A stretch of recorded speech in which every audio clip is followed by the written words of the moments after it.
Let's shift focus now to Akwa Ibom State, where the dust is yet to settle as to which of the primaries conducted and the candidates produced are duly recognized by Nigeria's electoral body, INEC.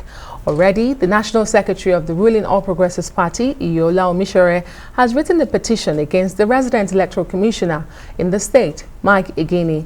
Well, let's seek to clarify issues now as Arise News analyst Dr. Sam Amadi and a lawyer, Victor Odjemu, join us now in the studio. Thank you so much, gentlemen, for joining us tonight.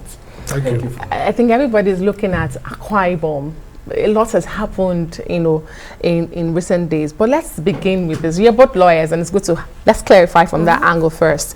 There were two judgments. There's a federal high court judgment, and then there was a judgment from the Court of Appeal. If, as at the 7th of April this year, the appeal court granted an order to maintain status quo between the two factions, what would that status quo be, being that there was a federal high court judgment before that? Well, Dr. Sam Amadi. Yes, oftentimes you get this conflict about status quo, the status quo. But the real legal interpretation is that if a matter goes to court and there's a court order and someone appeals challenging that order and the court says maintain status quo, it means the status quo that is pending before you file appeal, okay? But oftentimes, if the court says, the court can say maintain status quo before the suit because you are challenging the suit. The suit is challenging the situation. And the court can say, before we look at the merit of this case, let people go back to status quo, what it was before the suit started, okay? So it depends on the language of the court, but usually, as soon as an order has been made and it's been impeached, it's been challenged, usually asks for stay of execution, which is one order. If the court grants that stay of execution, that means that order doesn't operate. But if the court says that basically does not stay the order, but says all parties maintain status quo, it basically means that the court does not want anyone to act in any way that would damage the merit of the case. So technically you can say that nobody should take any further action and things should remain what it was, as the lawyers would put it, ante bellum, before the disputes arose. Right. Well, Victor, let's come to you right now. Well, given the fact that at the 7th of April, the person who the Federal High Court had actually given that judgment in his favor has not been sworn in, do you think the APC national chairman should have sworn in Stephen Leo Nkotepo when the court actually granted that, status quo should be maintained? You think? The answer is no. Just as my colleague here has explained, when a court gives an order for maintenance of status quo, what that means is that nothing that has not been done as at that time should be done. Stay where you are. In other words, this person who had this order had not been sworn in. If you swear him in, that will be in contempt of that order of court for maintenance of status quo. And that is exactly what happened here. That man who got that judgment at the Federal High Court had not been sworn in. In fact, it is the national executive who ought to swear him in that appealed that judgment, that appealed that Federal High Court judgment. Because you don't swear yourself in. When you win an election, be it primary, be any primary, another authority swears you in. Now, the authority that ought to swear in the man who procured the judgment of the Federal High Court was the National Executive of the All Progressive Congress. Rather, it is that National Executive that appealed that judgment, refusing to swear him in.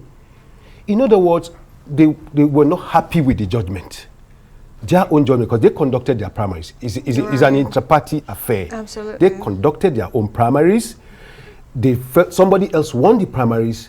What happened at the Federal High Court was a fraud. And they appealed it because they felt it was a fraud. Otherwise, they would have sworn the person in if they didn't have challenges with that judgment.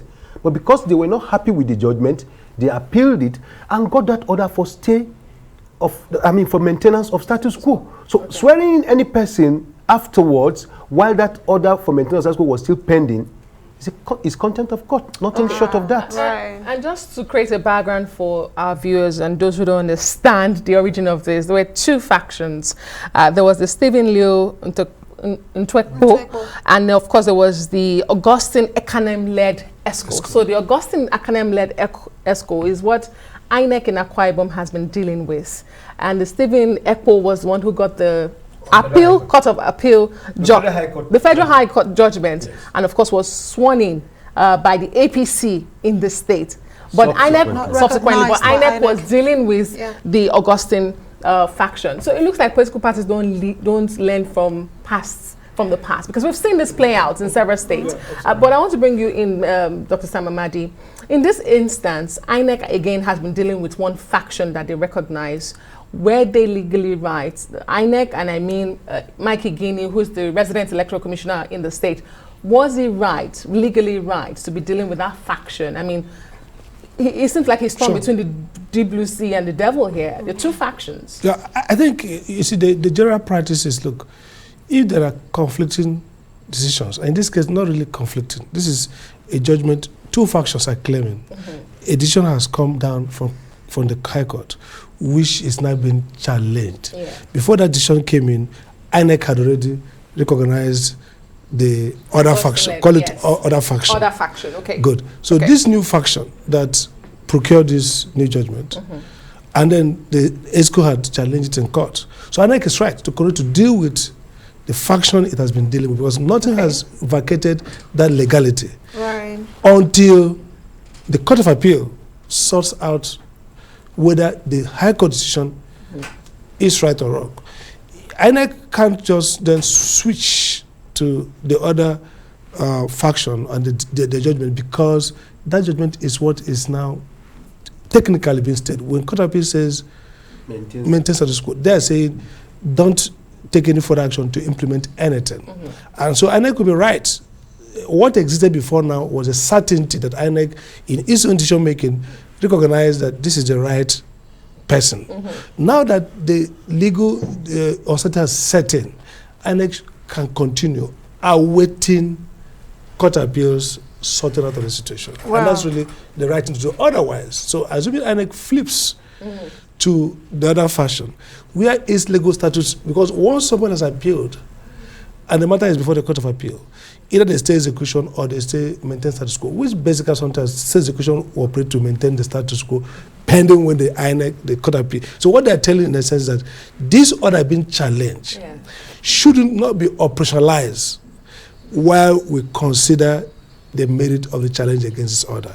If INEC then goes and take that position and changes their position, and INEC, Court of Appeal says this was a wrongful one, you have probably prejudiced the other persons in a manner that cannot be remedied. So the best thing is to stay safe and say we await clarity from the Court of Appeal. Well, Barrister Victor Odjemu, I see you nodding your head there. Do you actually agree with him, and also married out with the fact that if within the period of the 26th and the 27th that the appeal court order the status quo should be maintained and INEC monitored, but the Guba and senatorial primaries, which they monitor, there's still a lot of issues in there. Can one actually accuse INEC of being biased? No, you cannot. The facts remain that INEC is a law-abiding institution. You are meant to obey court orders that are subsisting. When those orders have not been vacated, you must obey what is on ground as at that time. Now, those dates you are mentioning were the dates. Don't forget that under the Electoral Act, you must give INEC notice. 21 days. 21 days for that matter of every Congress meeting or whatever that will produce executives or candidates for your party.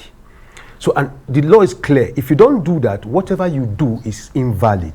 Illegal. Yes. So INEC, what they did is, of course, the party had written to INEC to tell them we're holding our primaries on the 27th, the other one on the 26th for the governors, the one for Senate on the 27th.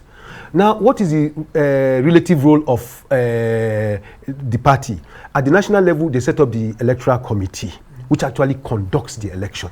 But at the state level, the state executive provide the venue of the primaries, of the conduct of those primaries. And this is what happened. The venue provided by the subsisting chairman who had been sworn in, who at the 27th, the order to maintain status quo, that's the relevant chairman for INEC to work with.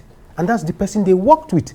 So the INEC at the state level in Akwa Ibom was within within the ambits of the law to have gone ahead to conduct primaries in a venue provided by the subsisting chairman. It is only after the 31st of May when those processes at the Court of Appeal were withdrawn, because a new executive came in, the current executive of the party came in and withdrew the matter. Don't forget, this matter has never been decided on its merit. So what the national executive just did was to come and withdraw the new executive. The previous executive led by Governor Boni were the ones who appealed. So it was an inter-party fight, nothing to do with INEC. People must bear this in mind. One wonders the place of internal democracy when it comes to political parties and how they handle their affairs, where we're seeing the court really play a key role in deciding issues of parties, really. Big question. Yeah. So why that happens, this scenario now will make you understand better, because a party congress took place in which all the stakeholders, you've played it on TV many times, the stakeholders who are fighting now were all at the venue of that primaries, addressed the primaries, conducted a free and fair primary. Somebody won, the report was given, because our next job there is only to monitor and give his report of what transpired. And they did that, just Very that. quickly, Dr. Sam Amadi, and just wrapping up, Mike Igini seems to be getting the fire in Akwa Ibom. You've established here that INEC was legal in its decision. Should we be hearing from INEC headquarters in this matter and not Mike Igini?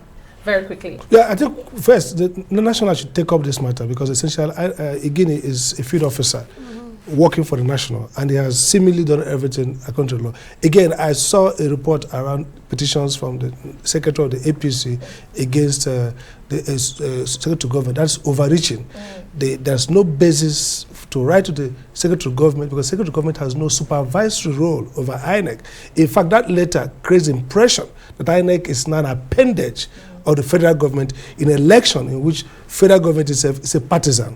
There should be no basis for a political party to petition to the secretary of government to exercise, supervisory or punitive action against INEC. The chairman of INEC should be the one who will call his field officer and establish that he has done the proper thing and come out and say, this is INEC position, and the court will overrule us. So it's a dangerous trend if petitions will go from parties to the federal government and allege against a field officer. That's really beyond, it should never happen. That is overreaching, that's dangerous, and that's abuse of power. Right.